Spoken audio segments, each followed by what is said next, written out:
அஸ்ஸலாமு அலைக்கும். இன்றைக்கி நிசா கிச்சனில் என்ன செய்ய போகிறோம்னா, பரோட்டாவுக்கு சால்னா தான் செய்ய போகிறோம். எப்படி செய்யலாம் பார்க்கலாம். ஃபஸ்ட்டு ஒரு சட்டி வச்சுட்டு பட்டை, கிராம்பு, ஏலக்காய்லாம் போட்டுட்டு ஆயில் விட்டுட்டு ஒரு 1.5 வெங்காயம், 2 பச்சை மிளகாய் எல்லாத்தையும் சேர்த்துக்கலாம். 1 ஸ்பூன் இஞ்சி பூண்டு பேஸ்ட்டு அதையும் சேர்த்துட்டு நல்லா வதக்கிட்டு அதோட ஒரு தக்காளியும் கட் பண்ணி அதோடு சேர்த்துக்கலாம். தக்காளி நல்லா சேர்த்து வதக்கிக்கலாம். தக்காளி வதங்கிறதுக்கு 1 ஸ்பூன் சால்ட்டு சேர்க்குறேன்.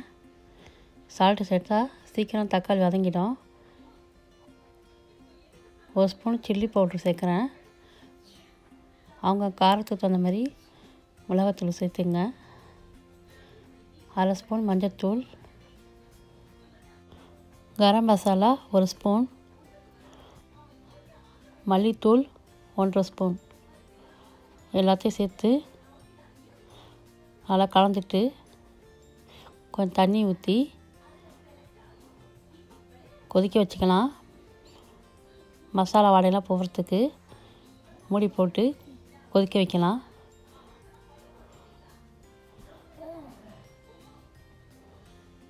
இது கொதிக்கிட்டோம்.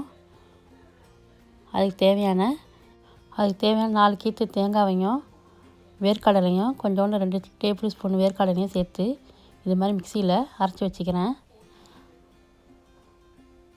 இப்போ அதோடு சேர்த்து கலந்துக்கலாம். ஃபஸ்ட்லேயே தேங்காய் போடக்கூடாது. மசாலாலாம் போட்டு ஒரு 5 நிமிஷம் கொதித்த பிறகு தான் நம்ம அரைச்சி வச்சுருந்த தேங்காயும் வேர்க்கடலையும் சேர்த்து நல்லா கலந்துட்டு ஒரு 5 நிமிஷம் கொதிக்க வச்சுக்கலாம். இப்போ அதோட மல்லிகீரையும் போட்டு கொதிக்க வச்சுக்கலாம். இப்போ தயாராகிடுச்சு. இது பரோட்டாவோட சப்பாத்தியோட வச்சு சாப்பிட்டா நல்லாயிருக்கும்.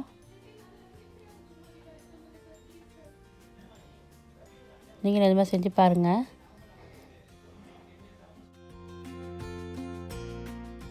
கடைகள்லாம் இந்த மாதிரி தான் செய்வாங்க. நம்ம வீட்லேயே இந்த மாதிரி செஞ்சு சாப்பிட்லாம். இப்போ சூடான பரோட்டா வச்சு மேலே இந்த மாதிரி சால்னா வச்சு பரோட்டாவை சாப்பிட்டா சூப்பராக இருக்கும். இது மாதிரி நீங்களும் ட்ரை பண்ணி பாருங்கள். இப்போ சுட சுட சாதாவோட இந்த சால்னாவை ஊற்றி ஊற வச்சு சாப்பிட்லாம். ரொம்ப டேஸ்ட்டாக இருக்கும். வீடியோ பிடிச்சிருந்தா லைக் பண்ணுங்கள், ஷேர் பண்ணுங்கள். உங்கள் கருத்துக்களை கமெண்ட்டில் சொல்லுங்கள். மறக்காமல் நிசா கிச்சன் சேனலுக்கு சப்ஸ்கிரைப் பண்ணுங்கள், அபானை பண்ணிக்கோங்க. அடுத்த வீடியோவில் பார்க்கலாம்.